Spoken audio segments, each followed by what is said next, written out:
You're listening to Create Wealth Through Franchising, and I'm your host, Kim Daly. In my 20 years as a franchise consultant, I've helped hundreds of people achieve their dreams of building and scaling franchise businesses to create wealth. The interview you're about to hear can also be found on my YouTube channel, where I post new franchising content multiple times per week. Please take a moment to subscribe to the podcast and to my YouTube channel at kimdaly.tv. Now, enjoy the show.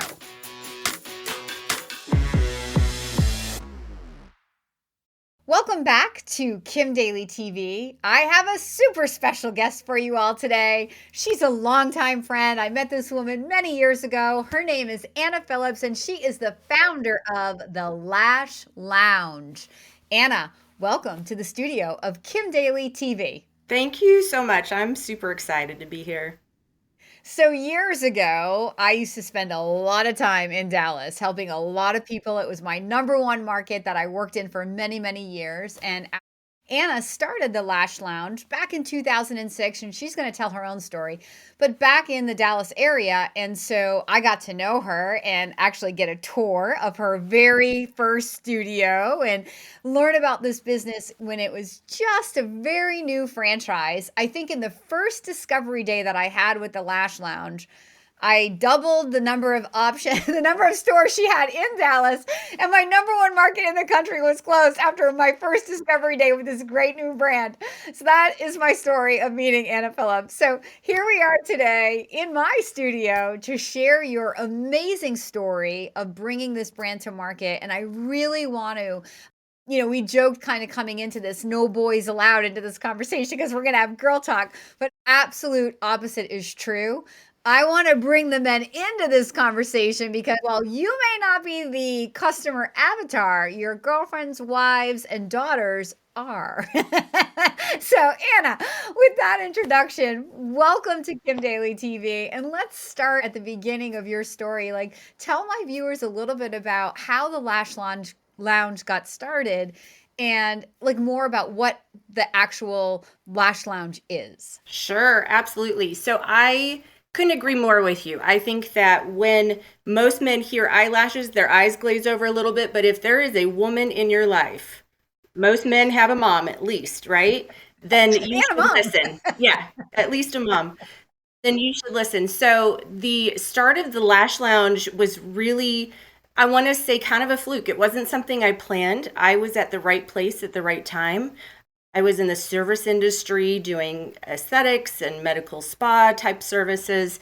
And these lashes, the type of lashes that we do, they're considered semi-permanent, just really started hitting the industry in around 2004. And I happened to be at a place where I heard about them, and I'm an investigator of all things beauty. I've got 2 closets full of a lot of different products that I've tried, everything, right? And so I had to investigate these. And in the very beginning, I joke with the stylist that we have in our system now. I was like, if you can't make the glue work, in the beginning, our glue was like Elmer's.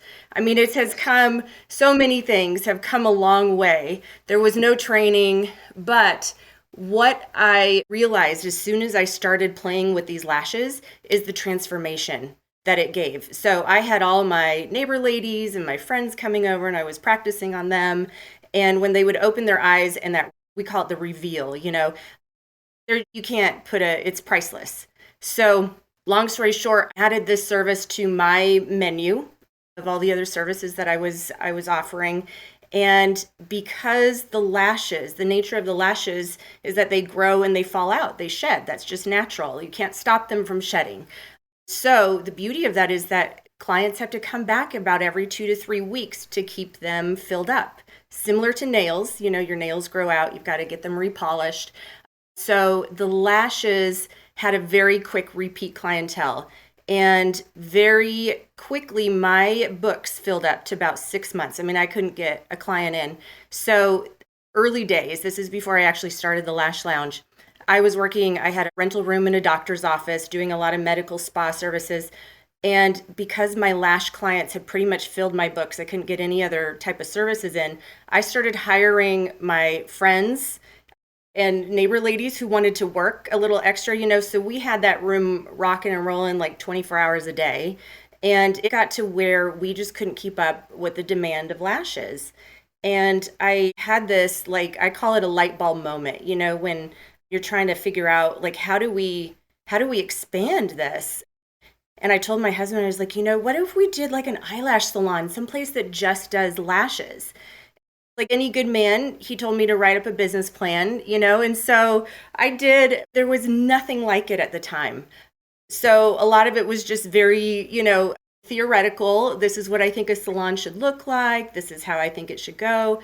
Um, but when we started looking for space and things just started falling into place. I had a client whose husband was a contractor who helped. I mean, it was just like doors were opening left and right.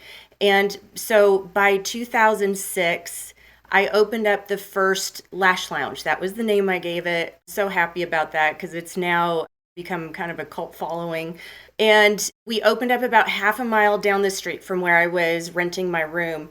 And I had figured out in my little business plan that if my clients that we had already followed us down the street, we could pay the bills, say we tried. But if we had one extra client, we might make $1. So we opened up this space with 5 rooms. And within about 3 months, we were trying to figure out, we had to add a 6th room somewhere. We were so booked up. And I think back to this time because we had no idea what a salon should look like. So we had walls separating the rooms and everything. We had this big empty space in the middle. It was kind of a square retail spot that we were in. And so we had rooms all around the outside, empty space in the middle. And I said, what if we just put a bed there and put like a curtain on hospital tracks? Like, could we do that? Because it's kind of empty space. None of us really thought someone would enjoy getting their lashes on in the middle of this whole space. But it turns out you could put a hammock on the sidewalk and women would lay down for lashes. So, long story short, worked. And I started, so that was 2006. 2007, I opened up location number 2 and then location number 3 in 2008. And that is when I started looking into franchising. Mostly because I had a client who was in franchising. I had no idea what franchising was about. I just knew that I had a concept that I had proven. And it was a brand new concept in the beauty industry. So it wasn't going to be long before other people were starting to do, the same thing.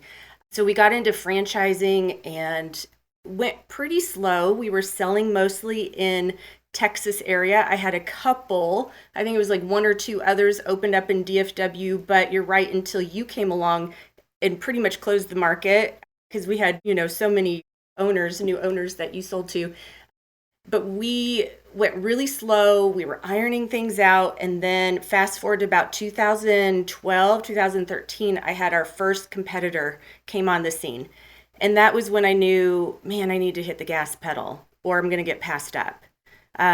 So I ended up, over the course of about the next year and a half, I found some partners that were steeped in franchising. And we'll talk a little bit about that, I hope. The name is Franworth. And so together we were able to really kind of hit the gas pedal. We sold, I think it was over 400 units in about a year and a half, which is a little bit crazy. I don't totally recommend that. I mean, for sanity reasons. But so 2016, 2017, and 18, we sold quite a few, started opening them all. And fast forward now, I mean, we're just rocking and rolling. We've got I think it was over 130 open now. We're opening 1 to 2 a week still across the country and just doing really well. Hey, Daly Coach fans, if this franchise sounds like a fit for you, I would love to be your Daly Coach. Email me right now for a totally free consultation at inquire@kimdaly.tv. I just want to go back because she kind of glossed over when she had to start growing. She mentioned that she reached out to her neighborly friends, right? So what she was basically saying is, I've created a system without saying it, right? Mm-hmm. Of how to do these eyelashes, and I'm teaching other people how to do it. That's what you were saying, correct? Right. So no special skills were required, but This point in the lash industry do you have to have a license or a certification or still no? No, no. Well, 2012 is when licensing started cracking down because it was becoming a main staple in the beauty industry. So when something new like this comes along, states handle it differently. So, for instance, in Texas, you could be a cosmetologist and esthetician, or they created their own eyelash specialty license. But they grandfathered in anyone who was doing lashes before that. So that's what we're seeing in most states. But we're also seeing is that even if someone goes and gets their license in cosmetology or aesthetics, we still want to train them. So I will say that's one of the things that I think is a huge differentiator for us, if I might toot my own horn. But we provide such an amazing training. You can't even pay to go get that somewhere else. And it's pretty much free for stylists. If they're hired by a lash lounge, they have to go through training. They go through a period of practicing until they hit what we call our certification protocol. And then we start, allowing them to take paying customers. The goal is to really set them up for success. But when you think about most businesses, people typically, especially service industries, they're hired and expected to come in with that service skill already. Very few of them are hired based on, you know, service attitude and trained on the job. So good. Mhm. Does that on the job training where does that increase the loyalty or the retention of the employee because this is where they got their start? I think so. I mean, statistically, I don't know off the top of my head what it is, but I think from what I hear from a lot of the stylists, absolutely. In our industry, one of the top things that matters most to beauty technicians is continued education and education in anything in particular. So being able to get this offered for free and the fact that we offer continued advanced training and other services, it's a huge highlight for them. We want to focus here on Kim Daly TV on that partnership with Fran Worth and what the value that really built. I mean, kudos to you for recognizing that you were the lash artist, or so you didn't even start out that way, right? You became the lash artist who became the business owner who was figuring this out as she went along, but realized when you got into franchising, this was a whole nother animal. And 21 years into franchise consulting, I tell people who come to me saying, I want to franchise my business, I'm a little hardcore on them because we all have a responsibility as franchisors to sort of raise the level of integrity in what we're doing, and not putting myself in the franchisor boot camp, but I will stand for franchisors because Mhm. I know what an investor will invest in and what they won't invest in. And, you'd almost be a fool if you were looking for a franchise that's proven, buying down your learning curve, and you're going and you're partnering yourself with somebody who has really no proof, other than their corporate stores. So Anna really felt that, and she partnered with this company called Fran Worth, and they're a group of people that literally built their careers in franchise ops and development. And they came together collectively to put all of that intelligence into one consulting group that can partner with young entrepreneurial concepts and help elevate what they're doing so that you can get that scale in the franchise development without imploding. So it's been an amazing, amazing ride. And you're right. When we were first in our heyday with the Lash Lounge, it was like literally, and men were buying it, and women were buying it, couples were buying it, everybody was buying into it. And then I did get a little bit worried that, oh, did we grow too fast? Are they going to implode? But Franworth has managed the execution of this very carefully. In fact, Meg Roberts, I think, is Meg the Yeah. CEO of Lash Lounge Hmm. now? Yeah. So Meg has been a guest here on Kim Daly TV. I had her on right after the pandemic as we were watching the stores kind of get back open, and there was this explosion of people rushing to get their Hmm. eyelashes. And I knew that. I heard the franchisors talking about it, but I was like, you got to come on camera and share why. So for those of you who are curious as to why, you can actually go check out that video as well with Meg Hmm. Roberts. But back to the conversation with Anna. Um, so you've grown in your role as a founder and an owner and now franchisor. and you're proud of this growth. Like, Mhm. what are you most looking forward to in the growth of this brand over the next like 1 to 3 years? I think that's such a great question.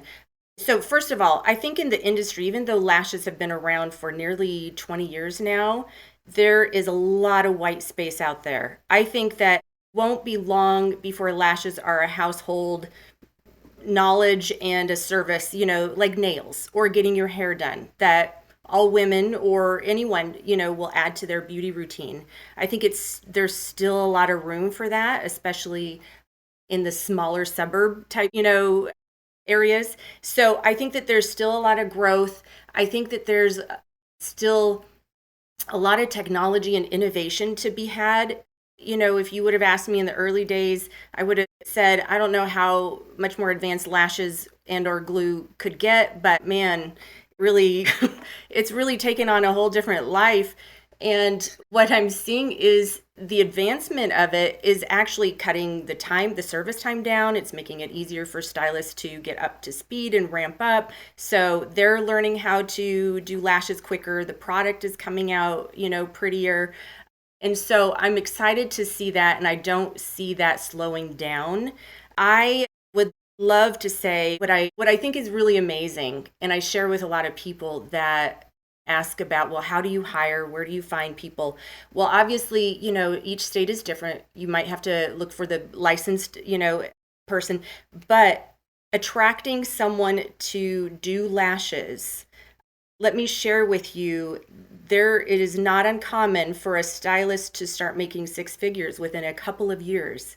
So we're talking free training, on the job training, and being paid to get on the job training. And if you are good and you're doing your job well, within a handful of years you could be making six figures. That is a rare situation. And so what I'm really excited about is being able to provide more jobs too for more people who are looking for an alternative path as well. Hey, Daly Coach fans, if you're inspired by this conversation, I invite you to email me right now to explore this franchise opportunity. My email is inquire@kimdaly.tv.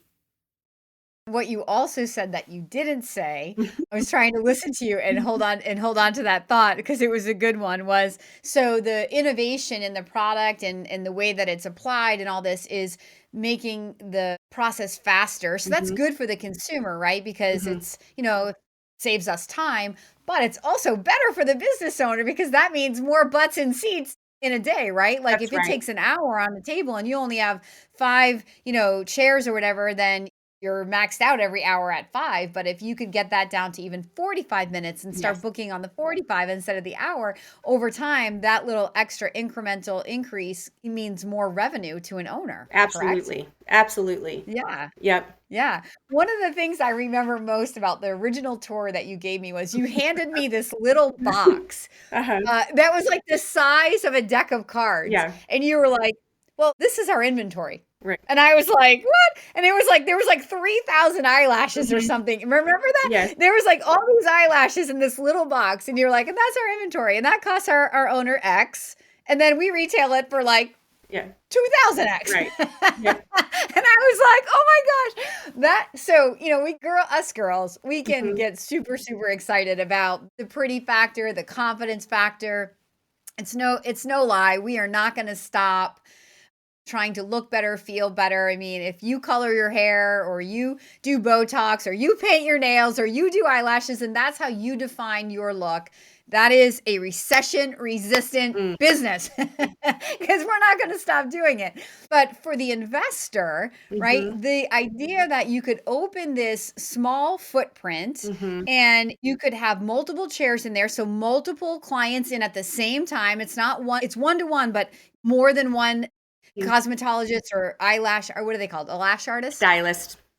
We call them stylist. More than one stylist Hmm. working at the same time, and these clients, this service retails for pretty fair amount of money. Hmm. Hmm. So, and then you have this inventory that is not very expensive. So the margins were so big. And if you've been here on Kim Daly TV, you might have heard me say a time or two that I love low fixed costs and high margins. And we haven't said anything about the Mhm. membership model here at the Lash Lounge. Right. So that membership model creating that predictable, scalable revenue. So it's all of these little characteristics or big Mhm. characteristics got me excited, in addition to the recession resistant nature of the service itself. So anything you want to add to that? I don't mean to like steal your thunder. I'm just trying to No. put it in my words that Yes. my investor mindsets who watch my show, that's the stuff that they want to hear. Yep, you're exactly right. And I think the great thing too is it's not perishable, right? I mean, eyelashes never expire like a food industry or something else that you have to, roll things over or use it up in 3 to 6 months. So non-perishable, small, the costs are low, you're exactly right. And the convenience that provides for the well, let me go back. I'm sorry, Kim. So for clients, the convenience of the services becoming shorter, and you're right, even an owner being able to get more butts and seats, but for stylists too, being able to see more people in a day. Just so much sense for all aspects around. I'm super excited about the growth of the Lash Lounge. Is there anything else that you want an investor who is thinking about this? We haven't said much about actual investor themselves. Who is that ideal operator? Are you looking for an owner operator or are you open to semi absentee?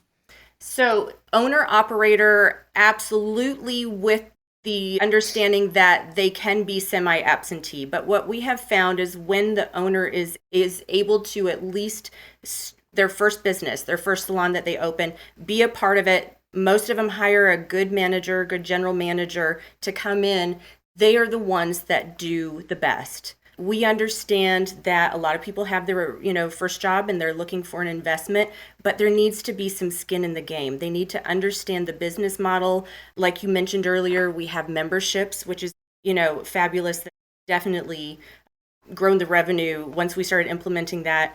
So we do have a large amount of male owners, and in my opinion, my humble opinion, I actually feel like they do some of the they're some of the best owners that we have, especially when they're engaged. And I don't know if it is because it's mostly a female, driven industry. There's a lot of female stylists, but they work really well for a male owner. So are the men spending time in the Lash Lounge, or are they more focused on the key performance indicators and managing customer experience by managing their team, focused on multi-unit growth? What are those owners actually doing?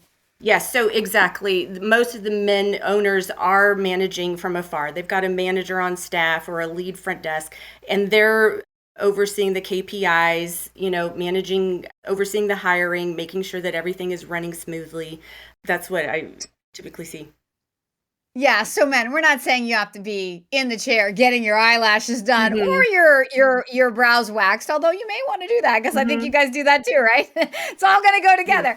I'm just kidding. But we absolutely want you to feel like this is a great investment, and as Anna has said, this I said it's recession resistant. She said that too, but it is reoccurring. It's membership driven, which creates that predictable, scalable revenue over time.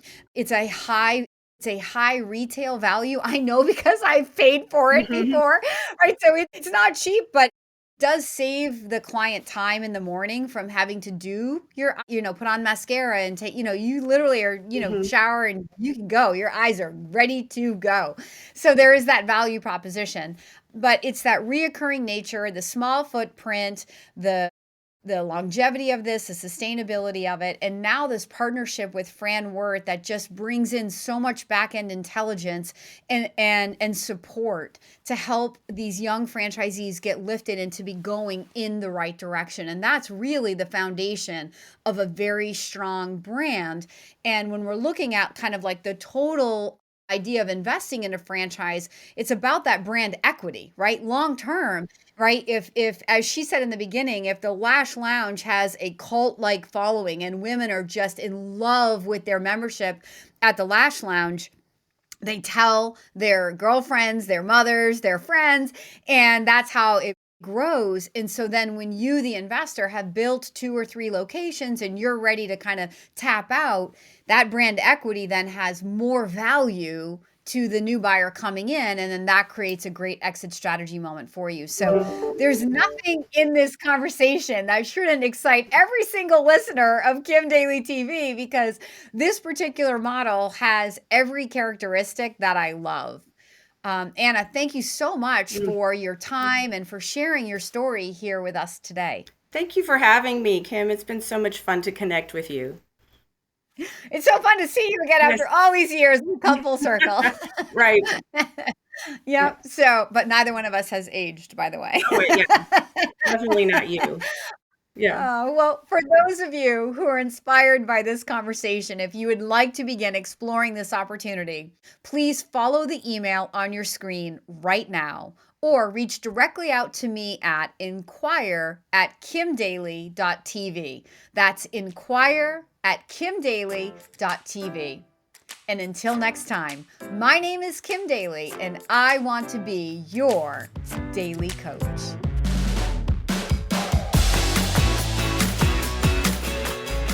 If you found this inspiring, please contact me at inquire@kimdaly.tv. My consulting services are totally free to you. Again, that email is inquire@kimdaly.tv. I can't wait to hear from you.